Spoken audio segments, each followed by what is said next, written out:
Bismillahirrahmanirrahim. Assalamualaikum warahmatullahi wabarakatuh.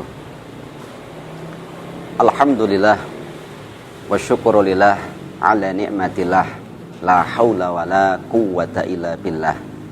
Allahumma salli ala Sayyidina Muhammad ibn Abdillah wa ala alihi wa sahbihi wa mawalah amma ba'dah.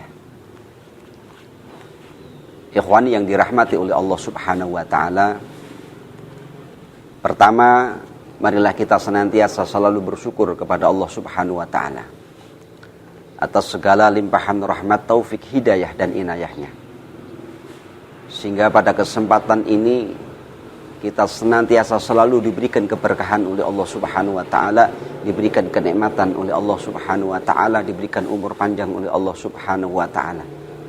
Terlebih sebuah nikmat yang luar biasa, masih diberikan nikmatul iman wal Islam, sebuah nikmat yang insyaallah akan mampu menyelamatkan kita, menghantarkan kita menuju kebahagiaan dunia dan akhirat. Mudah-mudahan Allah subhanahu wa ta'ala catat kita menjadi golongan orang-orang yang muttaqin, yang kelak akan sa'idun fid dunya wa sa'idun fil akhirah. Amin ya rabbal alamin. Ikhwani yang dirahmati oleh Allah subhanahu wa ta'ala, sholawat beserta salam senantiasa tercurahkan kepada junjungan kita Nabi Agung Muhammad sallallahu alaihi wasallam, yang mana beliau kita harapkan syafaatnya, pertolongannya kelak di yaumil qiyamah. Mudah-mudahan kita senantiasa didaku menjadi umat beliau dan termasuk golongan orang-orang yang mencintai beliau dan dicintai oleh baginda Rasulullah Muhammad SAW. Dan kelak kita akan mendapatkan syafaatnya dan kita akan bahagia dunia dan akhirat.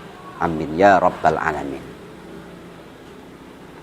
Ikhwan yang dirahmati Allah subhanahu wa ta'ala, ada sebuah kisah menarik diambil daripada kitab Minan Kubra. Suatu ketika ada sekelompok pemuda dan di situ mereka berjalan membawa berbagai macam alat-alat musik dan minum-minuman. Dan sekelompok pemuda tersebut berjalan tepat di jalannya seorang waliullah, berjalan berada di depannya seorang ulama besar, yaitu Syekh Ma'ruf Al-Kharqi. Dan ketika pemuda itu bermaksiat,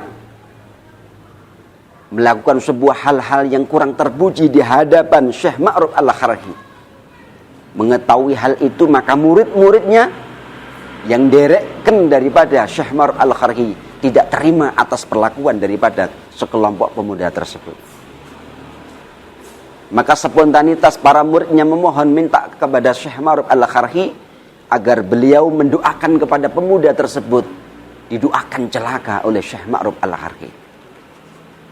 Ikhwani yang dirahmati Allah subhanahu wa ta'ala, mendengar permintaan daripada murid-muridnya, maka Syekh Ma'ruf Al-Kharqi ini seorang ulama waliullah, ulama besar, menengadahkan tangan memohon kepada Allah subhanahu wa ta'ala, berdoa kepada Allah subhanahu wa ta'ala, nuruti apa yang menjadi permintaan daripada sang murid-muridnya. Akan tetapi yang membuat terperanjat oleh murid-muridnya, karena doa yang dipanjatkan oleh Syekh Ma'ruf Al-Kharqi ini berbeda dengan apa yang diminta oleh murid-muridnya. Karena apa? Syekh Ma'ruf Al-Kharqi ini berdoa kepada Allah subhanahu wa ta'ala di hadapan pemuda-pemuda yang tidak sopan di hadapannya. Syekh Ma'ruf Al-Kharqi berdoa kepada Allah subhanahu wa ta'ala, ya Allah, sebagaimana engkau bahagiakan mereka di dunia, maka bahagiakan kelak mereka di akhirat ya Allah. Itulah doanya seorang waliullah ketika melihat kemungkaran, ketika melihat kemaksiatan di hadapannya. Ketika para murid-muridnya ini mendengar doa yang disampaikan oleh Syekh Ma'ruf Al-Kharqi, gurunya ini, mereka bertanya kepada gurunya, wahai Syekh, kenapa engkau mendoakan demikian Syekh?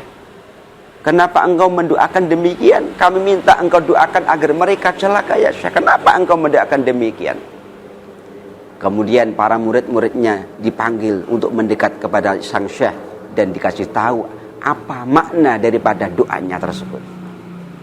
Maka ikhwan yang dirahmati oleh Allah Subhanahu wa taala, mulai Syekh Ma'ruf Al-Harhi ini menjelaskan kepada murid-muridnya, wahai muridku, ketahuilah kenapa aku mendoakan mereka pemuda-pemuda yang tidak sopan di hadapanku dengan mendoakan, ya Allah, sebagaimana engkau bahagiakan di dunia, maka bahagiakan kelak di akhirat. Itu artinya ketika Allah sudah bahagiakan mereka di akhirat, itu harapannya, ya Allah, mudah-mudahan mereka bertobat kepada Allah Subhanahu wa taala, dan ketika bertobat, tobatnya diterima oleh Allah Subhanahu wa taala dan ditempatkan di dalam jannah surganya Allah Subhanahu wa taala, sehingga mereka bergembira sebagaimana Allah gembirakan mereka di dunia.